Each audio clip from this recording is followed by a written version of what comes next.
Su consulta lo molesta y es importante, agradeciendo a la gente que se va a comunicar con nosotros a través de nuestras diferentes líneas, porque hoy vamos a hablar de la inmovilidad laboral. Como siempre, la doctora Natalie Zúñiga está con nosotros, sube el incremento salarial, las empresas se ven complicadas económicamente, pero ¿hasta qué punto se puede justificar un despido de alguien? En muchos casos vemos que inclusive les hacen firmar una renuncia, hay un mutuo acuerdo. ¿Qué se puede hablar acerca de este tema? Bienvenida, Natalie. Gracias. Gracias, Richard. Es súper importante lo que has mencionado. Tú has dado un dato que les hacen renunciar, por ejemplo, ¿no? Es importante mencionar que la inamovilidad laboral es una característica del derecho laboral y es de cumplimiento obligatorio. Muchas veces cuando hablamos de inamovilidad, como van a salir en los cuadros, pensamos que solamente es para las embarazadas, para las personas con discapacidad, y no es cierto. Toda persona que tiene una relación laboral dentro de un trabajo tiene la inamovilidad, que es un derecho constitucional, está garantizado a partir del artículo 46, el artículo 48 de la Constitución Política del Estado específicamente se refiere a la inamovilidad, a la estabilidad, y que además estos derechos son de carácter irrenunciable y de cumplimiento obligatorio.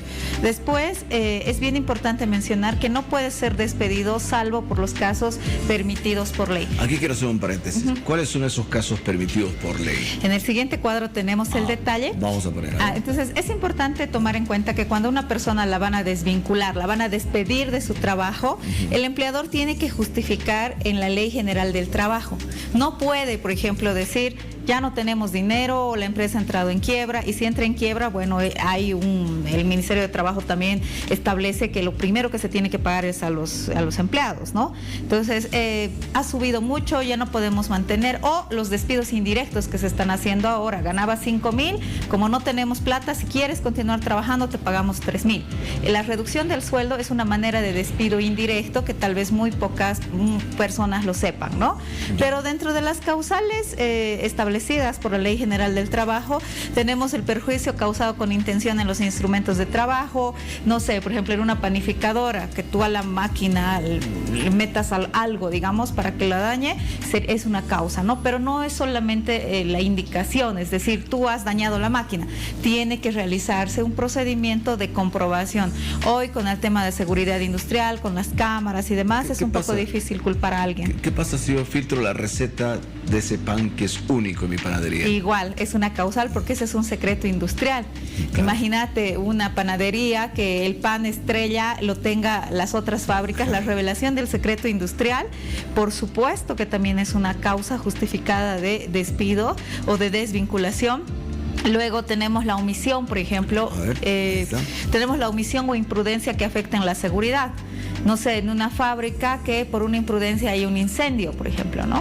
O por una omisión, tú tenías que haber hecho algo y no lo has hecho. Hay que tomar en cuenta que cuando suceden hechos, no solamente es por acción, también es por omisión, por no hacer algo. Entonces tenemos, y la inasistencia injustificada. ¿Esto tiene un número de días determinado? Claro, si una persona, no sé, se ha ido a la fiesta de su pueblo y 3 días no llega a trabajar, despido. Continuos. 6 días discontinuos en el año también, ¿no? Entonces, ¿por qué? Porque todas las empresas o cualquier negocio tiene un funcionamiento, y todas las personas somos importantes para ese negocio. Entonces, tú simplemente no puedes desaparecer. Ahora, hay causas justificadas, por supuesto. La muerte de un familiar cercano, por ejemplo, 3 días. Que alguien se case, 3 días. Entonces, hay circunstancias que la ley también permite que las personas puedan faltar a su trabajo, porque imagínate que alguien fallezca y digan: no, en la tele han dicho que si 3 días tienes que estar en el velorio, en el entierro, por supuesto que no vas a ir a trabajar. Y la ley ya ha establecido esos elementos, pero hay que dar a conocer a tu empresa. Hay empresas o instituciones que realmente no son humanas, que lo que les interesa, no les interesa el tema privado, digamos, claro. Pero la muerte de alguien o el nacimiento de un hijo no es un tema privado, sí está protegido por nuestra Constitución y como tal permite los días, ¿no? Si te despiden sin causa justificada de algunos datos que acabamos de escuchar, ¿puedes exigir la reincorporación laboral? Por supuesto, y el Ministerio de Trabajo te va a garantizar la reincorporación de manera inmediata. Y los días que te hubieran desvinculado, por supuesto que se te va a pagar también, ¿no? Entonces, pero al final del día no puedes estar en un lugar donde no te quieren, ¿no? Entonces lo que generalmente llegan es hacer acuerdos, pero hay personas que sí realmente necesitan el trabajo y no pueden ser desvinculados. Y aquí no entra que si estás embarazada, que si tienes hijos, porque muchas veces pensamos inamovilidad y pensamos que solamente es para las mujeres embarazadas, para las parejas de estas mujeres embarazadas, para las personas con discapacidad. No, la inamovilidad, lo vuelvo a reiterar, es una característica del conjunto de derechos laborales, tiene que ser respetado. Entonces, ¿qué pasa si supongamos el decreto ha salido el miércoles y ahora me dicen, no, estás despedido, no podemos subirte el 3% a tu haber básico porque no tenemos plata, entonces vas a trabajar hasta finales de mayo? Yo puedo ir al Ministerio de Trabajo, que ese es el consejo que hay que darle a toda la gente. Me van a derivar a inspectoría, un inspector del trabajo, y puedo pedirme mi reincorporación o anunciar que me están mencionando que hasta fin de mes me voy a quedar. Ahora, antes, por ejemplo, y todavía existe el tema del preaviso, te estoy avisando 3 meses antes. El hecho de que te avisen 3 meses antes tampoco es que sí o sí te tengan que despedir. Hay causas. No pueden despedirte sin causa justificada. ¿Puedes negociar? Sí. Por ejemplo, en la mayoría de las entidades financieras no vas a encontrar despidos. Todos son renuncias voluntarias. ¿Por qué? Pero porque son acuerdos.